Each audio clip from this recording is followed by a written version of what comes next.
Good morning students, how are you.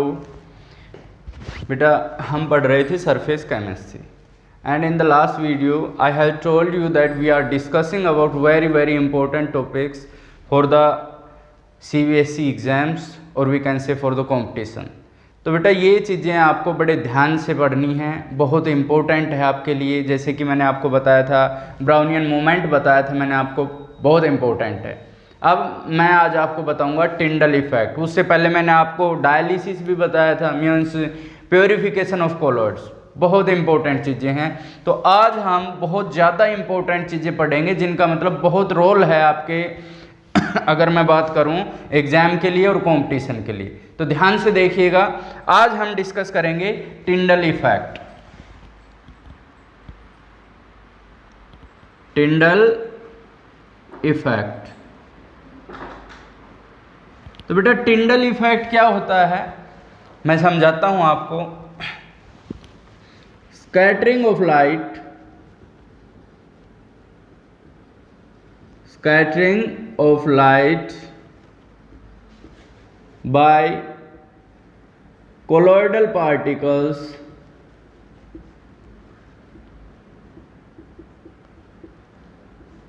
in a colloidal soul। बेटा light pass हो, ठीक है, कोलॉइडल सॉल्यूशन और कोलॉइडल पार्टिकल्स उस लाइट को क्या कर दें, स्कैटर कर दें।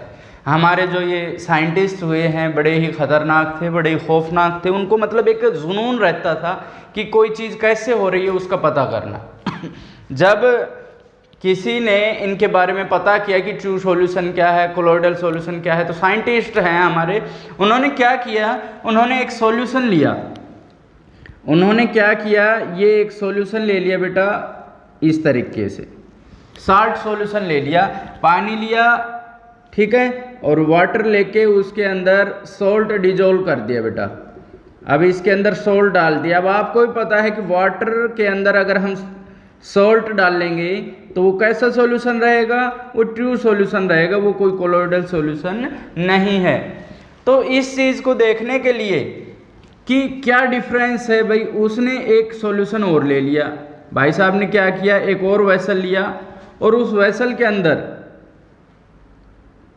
कोलॉइडल सोल ले लिया। जैसे सल्फर का ले लिया उन्होंने कोलॉइडल सोल इस तरीके से, गोल्ड का ले लिया कोलॉइडल सोल इस तरीके से,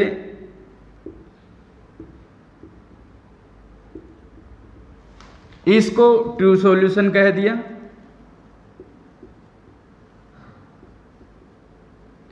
और इसको बेटा कोलॉइडल सॉल्यूशन कह दिया, कोलॉइडल सॉल्यूशन। अब बेटा इसको क्या किया कि एक इसमें से एक लाइट पास की, एक सोर्स था लाइट का, उसमें से लाइट पास की, इसमें से लाइट पास करने के बाद वो क्या करता है, इस सॉल्यूशन में इधर से देखता है, उधर से देखता है, ऊपर से देखता है, साइड से देखता है।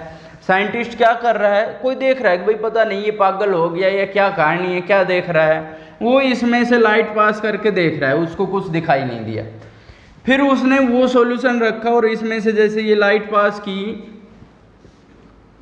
इस तरीके से, फिर इसमें तो उसे कुछ भी दिखाई नहीं दिया। फिर उसने क्या किया, कोलॉइडल सोल में, साइंटिस्ट की तो आदत है जैसी है, वो भाई साहब इधर से देखते हैं, इधर से देखते हैं, नीचे से देखते हैं, हर तरीके से देखते हैं। जब वो इस लाइट के परपेंडिकुलर देखता है, जब वो ऊपर की तरफ से देखता है उसमें, तो उसको क्या करता है, लाइट का पाथ दिखाई देता है। ये जो लाइट जा रही है ना, इसका पाथ उसको दिखाई दे रहा है कि ये लाइट इस पोर्शन में से जा रही है। ये देख के उसे बड़ी खुशी होती है। इससे उसने क्या बताया, उन्होंने बताया कि जब कोई लाइट पास होती किसी कोलॉइडल सॉल्यूशन से तो लाइट का पाथ दिखाई दे देता है। वो किस वजह से, कोलॉइडल पार्टिकल की वजह से। इसके अंदर क्या है, कोलॉइडल पार्टिकल्स हैं, वो लाइट को क्या कर रहे हैं, स्कैटर कर रहे हैं। This scattering of light is known as Tyndall effect. ये क्योंकि ग्राहम टिंडल एक साइंटिस्ट हुए हैं, ये चीज़ें उन्होंने ऑब्जर्व की तो उनके पीछे ये हो गया। अगर हमारे यहाँ का, हमारे कंट्री का कोई ऑब्जर्व करता तो उसके नाम पे ये रखा जाता। वैसे हमने देखा है कि भाई जैसे हमारे पास रोशनदान आपने देखा होगा घरों में होता है, उसमें से जब लाइट आती है, सूर्य का प्रकाश जब आता है, सनलाइट एंटर करती है, तो उसके अंदर छोटे छोटे पार्टिकल मूव करते दिखाई देते हैं, दैट इज टिंडल इफेक्ट। ये हमारी आम जिंदगी में हमारे गांव के लोग खूब देखते भी होंगे, लेकिन हम क्या करते हैं, चीज़ों को देख लेते हैं कि भाई ये ऐसे हुआ, कोई बात नहीं, हो रहा है, हम ऑब्जर्व नहीं करते, उन्होंने वो चीज़ें ऑब्जर्व कर ली, तो ये टिंडल इफेक्ट। अब देखना होता क्या है कि एक्चुअल में जैसे ये लाइट आ रही है बेटा, यहाँ पर कोई टिंडल पार्टिकल है, कोलोइडल पार्टिकल है, ये इस लाइट को एब्जॉर्ब कर लेता है बेटा, और एब्जॉर्ब करके इन लाइट को ये अलग अलग डायरेक्शन में इस तरह से करता है। इसको क्या कहते हैं, स्कैटरिंग कहते हैं। तो कहने का मतलब जो पार्टिकल्स हैं कोलोइडल पार्टिकल्स, और ये चीज़ें उनकी डायमीटर पे डिपेंड करती है डायमीटर पे भी डिपेंड करती है, वेवलेंथ, लाइट की वेवलेंथ पे भी डिपेंड करती है। तो आपको मेन चीज़ क्या देखनी है कि जो ये कोलोइडल जो टिंडल इफेक्ट दिखा रहा है वो जनरली हमारे पास हमने दो तरह के बताए थे। एक तो हमने बताया था लायोफिलिक कोलोइड्स, लायोफिलिक कोलोइड्स, और एक हमने बताया था लायोफोबिक कोलोइड्स, लायोफोबिक कोलोइड्स। तो अब आप क्या देखोगे, लायोफिलिक जो कोलोइड्स हैं वो इस इफेक्ट को शो कर भी सकते हैं और नहीं भी कर सकते, लेकिन हमारे पास जो लायोफोबिक कोलोइड्स हैं वो इसको जनरली शो करते हैं। तो ये शो कम करते हैं या कई बार नहीं भी करते, तो ये क्या वजह है, उसके लिए मैं कंडीशंस बताऊंगा आपको कि क्या वजह है, क्या कंडीशंस हैं। बाकी जो ट्रू सॉल्यूशन है उनके पार्टिकल्स का साइज इतना छोटा होता है कि वो इस चीज़ को टिंडल इफेक्ट को शो नहीं कर पाते, लाइट को स्कैटर नहीं कर पाते। तो स्कैटरिंग ऑफ लाइट हुई है यहाँ पर किसके द्वारा, कोलोइडल पार्टिकल्स के द्वारा, तो उसको हम क्या कहेंगे, टिंडल इफेक्ट कहेंगे बेटा। तो इस चीज़ को आपको अच्छे से ध्यान रखना है कि scattering of light by colloidal particles is known as Tyndall effect. तो जब कोई लाइट पास करेंगे, मैं आपको एक्सपेरिमेंटली भी करके दिखाऊंगा कि अगर दो सॉल्यूशन लेंगे, एक ट्रू सॉल्यूशन ले लेंगे, कोलोइडल सॉल्यूशन, और जब उसमें से लाइट पास करेंगे ना, तो जो कोलोइडल सॉल्यूशंस है उसमें से वो पाथ अलग दिखाई देगा, लाइट स्कैटर हुई अलग दिखाई देगी हमें। स्कैटर किस तरीके से होती है ये मैंने आपको बता दिया है।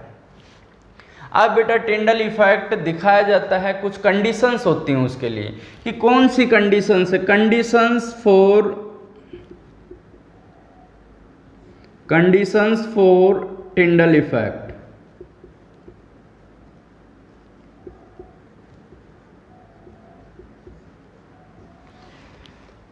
टिंडल इफेक्ट के लिए क्या कंडीशंस हैं ये हमें देखनी है। तो बेटा कुछ सर्टेन कंडीशंस का होना जरूरी है, हर एक वजह से हर जगह ये टिंडल इफेक्ट नहीं दिखाया जाएगा। तो पहला जो है वो क्या है, diameter of colloidal particle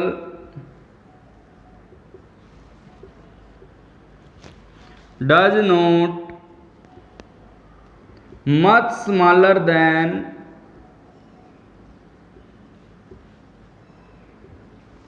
smaller than wavelength of light।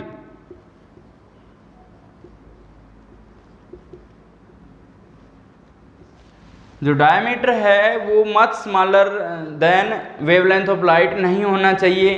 तो ये कंडीशन फिलअप की गई किसके द्वारा, लायोफोबिक के द्वारा। इसलिए लायोफोबिक तो इसको शो करेगा ही, लायोफिलिक कर भी सकता है और नहीं भी कर सकता। लायोफोबिक करेगा because it follows this condition. And the second condition जो रिफ्रैक्टिव इंडेक्स है, डिस्पर्स फेज और डिस्पर्सन मीडियम, दोनों के बीच में काफ़ी डिफरेंस होना चाहिए। तो आप लिखोगे कि there is a large difference between the refractive indexes between disperse phase and dispersion medium. Large difference in refractive indices of disperse phase and dispersion medium. तो इस तरीके से आपको इन कंडीशंस का भी ध्यान रखना है। आपको इम्पोर्टेंस बताता हूँ। इम्पोर्टेंस ये है कि जब हम कोई लाइट पास करेंगे और इस पे हमने अल्ट्रा माइक्रोस्कोप से हमने ऑब्जर्व किया। पार्टिकल तो बेटा हमें तब भी दिखाई नहीं देंगे, लेकिन जब ये लाइट इन पे गिरेगी ना तो उस दौरान ये उसको स्कैटर करेंगे तो हमें ये पार्टिकल इस तरह से लाइट दिखाई देगी, रिफ्लेक्ट होगी, यहाँ इस तरह से दिखाई देगी, यहाँ पर इस तरीके से हमें ये दिखाई देंगे कि लाइट कहाँ से स्कैटर हो रही है। तो इस तरीके से उन पार्टिकल्स को काउंट किया जा सकता है, उन स्कैटर लाइट को काउंट किया जा सकता है। तो हम पता कर सकते हैं कि इतने जगह में कितने पार्टिकल्स हैं। हम ये भी काउंट कर सकते हैं कि अगर वॉल्यूम हमें सॉल्यूशन का पता ही है कि इतने वॉल्यूम में इतने पार्टिकल्स हैं, तो हम ये फाइंड आउट करेंगे कि number of particles present in unit volume. तो इस तरीके से हम इस चीज़ को पढ़ सकते हैं बेटा। ये टिंडल इफेक्ट बहुत ही इम्पोर्टेंट है और इनकी जो कंडीशंस है, कहीं एक कॉम्पिटिशन एग्जाम में मैंने देखी थी कि condition for Tyndall effect 4 option दे दिए थे। तो आपको ये पढ़ना है, आपको पता होना चाहिए कि भाई ये चीज़ क्या है। ठीक है बेटा, कंडीशंस के बारे में पढ़ें। टिंडल इफेक्ट, तो टिंडल इफेक्ट है, ये कौन सी प्रॉपर्टी है? ऑप्टिकल प्रॉपर्टी बोलेंगे। मैकेनिकल प्रॉपर्टी कौन सी थी? ब्राउनियन मोमेंट मैंने बोला था। तो ये जो प्रॉपर्टी है इसको हम बोलते हैं ऑप्टिकल प्रॉपर्टी। ऑप्टिकल प्रॉपर्टी, ये भी ध्यान रखना क्योंकि ये लाइट से रिलेटेड है, तो इसको हम क्या कहेंगे? Optical property of colloidal sol. अब हम इससे आगे पढ़ेंगे electrical property. Electrical property,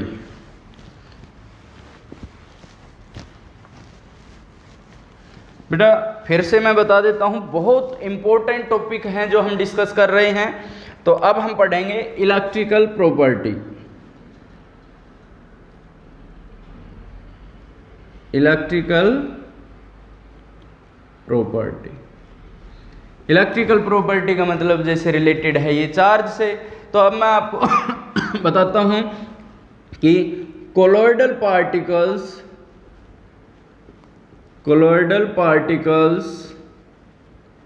have same charge. जो कोलॉइडल पार्टिकल हैं बेटा उनके ऊपर सेम चार्ज होता है। सारे जो कोलॉइडल, जैसे किसी कोलॉइडल सॉल्यूशन में अगर ये कोलॉइडल सॉल्यूशन है, इसके अंदर ये डिस्पर्सन मीडियम है, ये डिस्पर्ट फेज हैं, तो ये जो कोलॉइडल पार्टिकल्स है ना, इनके ऊपर सेम चार्ज पाया जाता है। अगर एक पे पॉजिटिव है तो सारों पे पॉजिटिव होगा, एक पे नेगेटिव है तो सारों पे नेगेटिव होगा। अब इसी वजह से कोलॉइडल पार्टिकल्स बताए गए हैं कि स्टेबल होते हैं। स्टेबल का मतलब फिर मैं आपको समझाना चाहूँगा अच्छे से कि अगर कोई सॉल्यूशन बनाया गया है और उसके पार्टिकल्स सेटल डाउन नहीं हुए हैं, नीचे नहीं बैठे हैं, सॉल्यूशन में डिजोल्व हैं, तो वो स्टेबल है। अब अगर नीचे सेटल डाउन हो गए तो वो अनस्टेबल हैं। अब बेटा इस पे नेगेटिव चार्ज है मान लो और इस पे नेगेटिव चार्ज है, तो एक दूसरे के नज़दीक आएंगे ना, तो एक दूसरे को बेटा रिपेल करेंगे और उस रिपल्सन की वजह से ये जो सॉल्यूशन है ये क्या हो जाएगा? स्टेबल हो जाएगा। ये सेटल डाउन नहीं हो पाएंगे, नीचे नहीं बैठ पाएंगे, एक दूसरे को रिपेल करेंगे और उस रिपल्सन की वजह से ये जो सॉल्यूशन है ये क्या हो जाएगा बेटा? स्टेबल हो जाएगा। तो हम क्या कहेंगे कि इलेक्ट्रिकल सेम चार्ज की वजह से कोलॉइडल पार्टिकल पर सेम चार्ज की वजह से स्टेबल होते हैं, नीचे सेटल डाउन नहीं हो पाते। अब मैं आपको चार्ज के बारे में बता रहा हूं कि इनके ऊपर क्या चार्ज होते हैं। कोलॉइडल पार्टिकल्स पे चार्ज, तो एक तो मैं आपको बता रहा हूं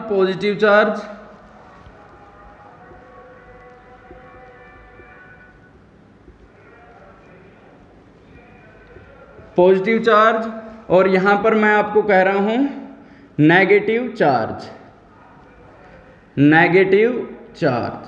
अब मैं कुछ ऐसे पार्टिकल्स बता रहा हूं जिनके ऊपर क्या होता है? पॉजिटिव चार्ज होता है और कुछ पे कैसा होता है? Negative charge.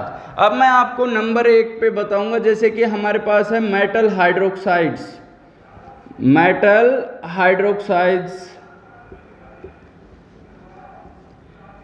जो मेटल हाइड्रोक्साइड है, जैसे कि मैं आपको बताऊं AlOH की होल थ्राइस, तो ये हमारे पास क्या है? मेटल हाइड्रोक्साइड है। और जो मेटल हाइड्रोक्साइड्स है उन पे कैसा चार्ज होता है? पॉजिटिव चार्ज होता है। दूसरा मैं कहूँ hydrated metal oxide, hydrated metal oxides,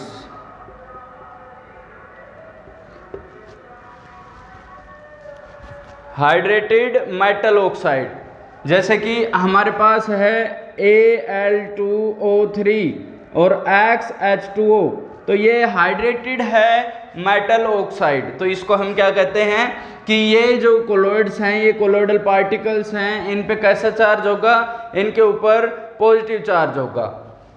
अगर मैं तीसरी बात करूं, हमारे पास क्या है, हीमोग्लोबिन। बॉडी के अंदर ब्लड होता है, तो ब्लड जो है उसके अंदर हीमोग्लोबिन होता है, और वो जो हीमोग्लोबिन है वो कोलॉइडल रेंज का होता है बेटा। उसका साइज जो होता है वो कोलॉइडल पार्टिकल्स की तरह होता है, और उस कोलॉइडल पार्टिकल पे कैसे चार्ज होता है, पॉजिटिव चार्ज होता है, हीमोग्लोबिन,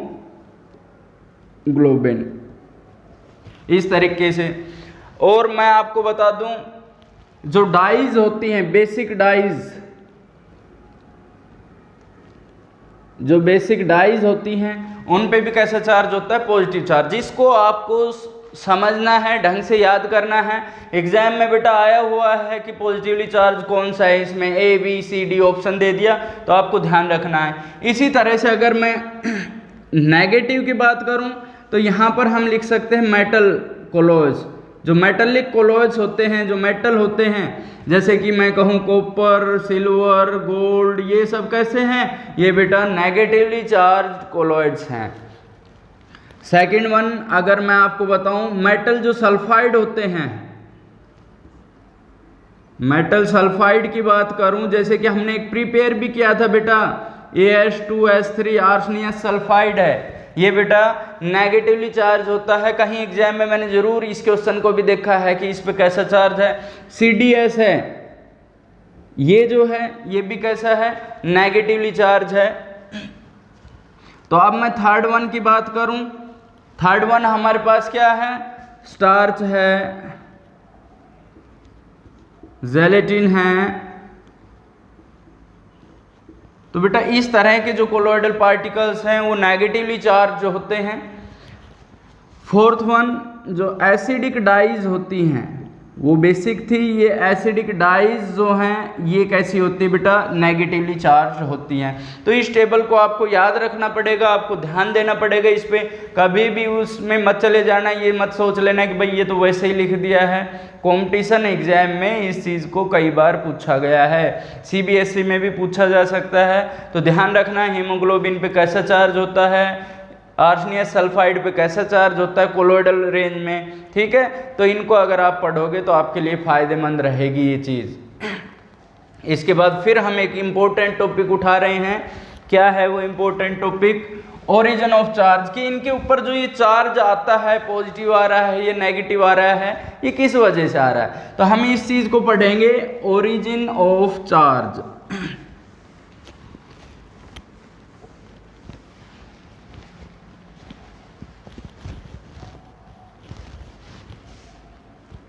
ओरिजिन ऑफ चार्ज, कि इन कोलॉइडल पार्टिकल्स पे जो ये चार्ज आया है, ये चार्ज एक्चुअल में आया कहाँ से है।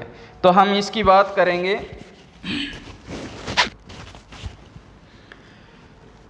जैसे बेटा हमारे पास है AgNO3 और हमने इसकी रिएक्शन Ki के साथ करा दी, तो इसने बना दिया AgI। ये जो AgI बना है ये बेटा कोलॉइडल रेंज का पार्टिकल है, ये कोलॉइडल रेंज है। तो स्टूडेंट्स हमने आपको एक चीज़ बताई थी कि जो ये कोलॉइडल रेंज पार्टिकल है और इसमें जो इलेक्ट्रोलाइट जो यूज हुए हैं, तो इसकी एक प्रॉपर्टी हमने डिस्कस की थी, अगर आपको याद हो तो पेप्टाइजेशन के दौरान। बेटा पेप्टाइजेशन में हमने बताया था कि इन दोनों में से जो कॉमन होता है वो इसके सरफेस पे आ जाता है। तो कौन सा, यहाँ पे I भी कॉमन है, यहाँ पे Ag भी कॉमन है, तो सरफेस पे वो आएगा जो एक्सेस में हो। मान लो हमने यहाँ पर ज़्यादा अमाउंट में एक्सेस में Ki ले लिया, तो इसके चारों तरफ जो इनमें से कॉमन है वो आएगा एक्सेस का मतलब ज़्यादा, जो बच गया जो एक्स्ट्रा अमाउंट में है तो जो एक्स्ट्रा अमाउंट में है वो इसके सरफेस पे आएगा, आई नेगेटिव आई नेगेटिव आई नेगेटिव आई नेगेटिव आई नेगेटिव। तो इसके चारों तरफ जो आया वो आई नेगेटिव आ गया। तो अब आप देखिए क्योंकि आई पे नेगेटिव चार्ज है तो इस कोलोइडल पार्टिकल्स पे कैसा चार्ज आ गया, नेगेटिव चार्ज। अब अगर मैं कहूं कि AgNO3 है और Ki का यूज करके इसको हमने AgI में कन्वर्ट किया जो कि कोलोइडल रेंज पार्टिकल है, तो उसमें अब मान लो हमने AgNO3 एक्सेस में ले लिया, तो ये तो कंज्यूम हो चुका है पूरा, हमारे पास बचा है AgNO3।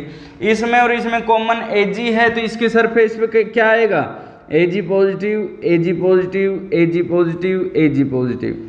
तो अब आप देखिए इस कोलोइडल पार्टिकल पे कैसा चार्ज आया, पॉजिटिव। तो इस तरीके से हम कह सकते हैं कि कोलोइडल पार्टिकल्स पे चार्ज इस तरह से, जैसे यहाँ नेगेटिव क्रिएट हो गया, यहाँ पॉजिटिव क्रिएट हो गया, क्योंकि इन दोनों में Ag पॉजिटिव था, सरफेस पे Ag आ गया। इन दोनों में कॉमन I था तो इसके सरफेस पे I हो गया, क्योंकि I पे नेगेटिव चार्ज था तो इस कोलोइड पे नेगेटिव आ गया, क्योंकि Ag पे पॉजिटिव था तो इस पे पॉजिटिव। इस तरीके से चार्ज डेवलप होता है। अब आप देखना कि अगर मान लो हमसे इस तरीके से दिया गया है, ये क्वेश्चन पूछा भी गया है ये, कि मान लो ये हमारे पास टेस्ट ट्यूब है और इसके अंदर हमने क्या लिया, इसके अंदर हमने AgNO3 ले लिया, ठीक है बेटा, और यहाँ से इसके अंदर Ki डाला और हमने प्रिपेयर कर लिया AgI। तो यहाँ जो बना वो AgI बना इस तरीके से, AgI ये बन गया बेटा AgI। अब आप देखिएगा कि इस पे चार्ज पूछ लेता है कि वो इस पे कैसा चार्ज होगा। तो इस पे चार्ज कैसा होगा वो देखिए, जो हम डालेंगे वो एक्चुअल में हम एक्सेस में लेते हैं, क्या हम डालते रहेंगे तो इनमें जो कॉमन होगा वो I नेगेटिव होगा। तो हम क्या कहेंगे, इसके चारों तरफ क्या हो गया, I नेगेटिव हो गया, ठीक है। तो जो डाला है वो एक्सेस में है, इस वजह से इस पे हम क्या कहेंगे, कैसा चार्ज आ गया, नेगेटिव चार्ज आ गया। अगर इसी तरीके से मैं आपको कहूं कि एक और टेस्ट ट्यूब हमने ली, ये टेस्ट ट्यूब है और इस टेस्ट ट्यूब के अंदर हमने Ki ले लिया और ऊपर से हमने डाला AgNO3, तो अब वो पूछ रहा है कि इस पे कैसा चार्ज होगा। तो हम बताएंगे कि AgI तो बना, लेकिन इस केस में जो एक्सेस में है वो AgNO3 है, तो ज़्यादा अमाउंट में कौन होगा, Ag पॉजिटिव। तो इसके सरफेस पे क्या होगा बेटा, Ag पॉजिटिव होगा, इसके सरफेस पे Ag पॉजिटिव, तो सारों पे पॉजिटिव चार्ज। तो ये जो कोलोइडल पार्टिकल है ये जो होगा उस पे कैसे चार्ज आ गया है, positive. If condition is this, then the colloidal will get negative charge, and if there exists this condition, there will be positive charge. तो इस चीज़ का आपको ध्यान रखना है। अब आप देखना एक चीज़ और बता रहा हूँ मैं, कि जैसे हमारे पास AgI बन गया, तो AgI पे तो I नेगेटिव आ गया, लेकिन I नेगेटिव किससे जुड़ा हुआ है, आप ध्यान से देखना, ये जो I नेगेटिव है ये किससे जुड़ा है, K positive K positive K positive K positive. इस तरीके से हम इनको लिख सकते हैं। तो ये जो लेयर है I नेगेटिव, ये तो इसके साथ फिक्स हो गई, तो इस लेयर को हम क्या कहेंगे, फिक्स्ड लेयर, इसको बोलते हैं फिक्स्ड लेयर। और ये जो है ये घूमते रहते, मूव करते रहते हैं, इसलिए इसको बोलते हैं मोबाइल लेयर, मोबाइल लेयर। तो एक तो बेटा फिक्स्ड लेयर है, एक कैसी है, मोबाइल लेयर है, ठीक है। तो इस फिक्स्ड लेयर और ये जो मोबाइल लेयर है इनके बीच में एक पोटेंशियल का डिफरेंस क्रिएट हो जाता है। उस पोटेंशियल डिफरेंस को हम बोलते हैं जेटा पोटेंशियल, जेटा पोटेंशियल। बेटा अगर आपसे क्वेश्चन पूछा जाए कि व्हाट इज जेटा पोटेंशियल, आप क्या कहोगे, there is a potential difference between fixed layer and mobile layer. इस फिक्स्ड लेयर और मोबाइल लेयर के बीच में क्या है, एक पोटेंशियल का डिफरेंस है। इस पोटेंशियल डिफरेंस को हम क्या कहते हैं, जेटा पोटेंशियल। पूछा जा सकता है 1 नंबर में ये, ठीक है बेटा। तो ये था। अभी हम जो लगातार पढ़ाते जाएंगे इंपॉर्टेंट टॉपिक हैं ये मैं बता दूंगा, और उनमें से आपको बोर्ड एग्जाम में भी कोई ना कोई चीज़ ज़रूर मिलेगी, ये मैं आपको बताता हूँ। सीरियस लेनी है ये चीज़ आपको। तो ओरिजिन ऑफ चार्ज हमने पढ़ लिया है, अब हम नेक्स्ट टॉपिक उठाते हैं कैटाफोरेसिस। हम पढ़ेंगे कैटाफोरेसिस।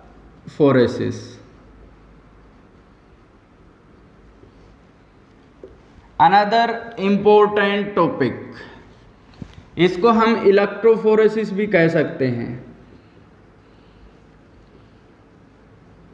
इलेक्ट्रोफोरेसिस। अब देखना बेटा, मान लो हमने कोलोइडल सॉल्यूशन लिया है इस तरीके से, इस तरीके से ये कोई वेसल है,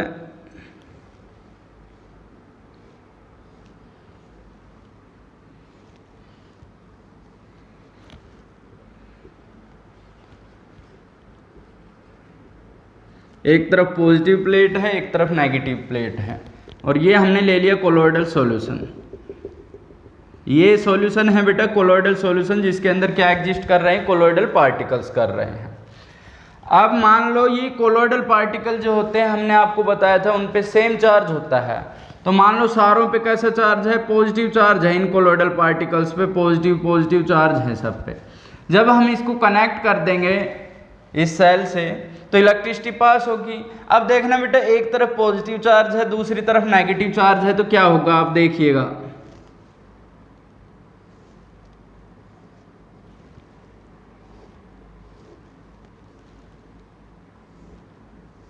आप खुद समझ जाएंगे इस चीज को कि यहां पॉजिटिव था, यहां नेगेटिव था, पॉजिटिव नेगेटिव। तो आप देखना, मैंने सब पे पॉजिटिव बताया था, तो ये सारे पॉजिटिव होने की वजह से क्या हो जाएंगे, नेगेटिव इलेक्ट्रोड की तरफ जाके इकट्ठे हो जाएंगे, यहाँ कलेक्ट हो जाएंगे, सारे इधर मूव कर जाएंगे। तो इस इफेक्ट को हम क्या कहते हैं, कैटाफोरेसिस और electrophoresis.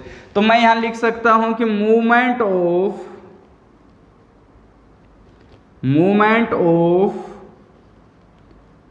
Colloidal particles under the effect of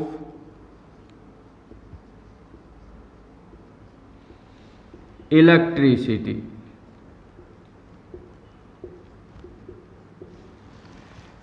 colloidal particle का एक तरफ मूव कर जाना, कब, जब इलेक्ट्रिसिटी पास की जाए, तो उसको हम क्या कहते हैं बेटा, इलेक्ट्रोफोरेसिस या कैटाफोरेसिस। बहुत आसान सा है और बहुत इंपॉर्टेंट है। क्या कहोगे, cataphoresis is the process in which colloidal particles move towards one electrode या one side, that is known as electrophoresis और कैटाफोरेसिस।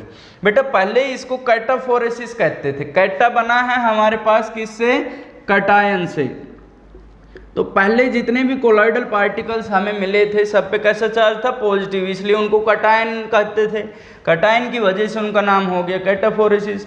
अब आप देखोगे कि नेगेटिवली चार्ज भी मिल गए, तो अब उस कैटाफोरेसिस की बजाय हम उसको इलेक्ट्रोफोरेसिस कहने लग गए, क्योंकि अब हमें कुछ कोलोइडल पार्टिकल ऐसे भी मिले जिन पे कैसा चार्ज था, नेगेटिव चार्ज था। ठीक है बेटा, तो इस तरीके से हम क्या कह सकते हैं कि ये इलेक्ट्रोफोरेसिस क्या होता है, movement of colloidal particles under the effect of electricity. कि इलेक्ट्रिसिटी जब पास करेंगे तो कोलोइडल पार्टिकल्स एक तरफ मूव कर जाएंगे, उस मूवमेंट को हम क्या कहेंगे, कैटाफोरेसिस और इलेक्ट्रोफोरेसिस।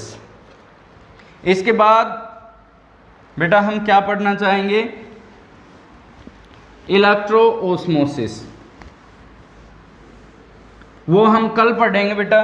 तो जो टॉपिक्स मैंने आज पढ़ाए हैं इनको आपको ढंग से पढ़ना है, क्योंकि हमने जो डिस्कस किया है वो इम्पोर्टेंट टॉपिक्स को पढ़ा है, बहुत इंपॉर्टेंट हैं। और अब जो नेक्स्ट लेक्चर मैं लूँगा उसमें भी वाकई में बहुत इंपॉर्टेंट टॉपिक्स रहेंगे। फिर ये यूनिट क्या हो जाएगी, फिनिश हो जाएगी। Thank you.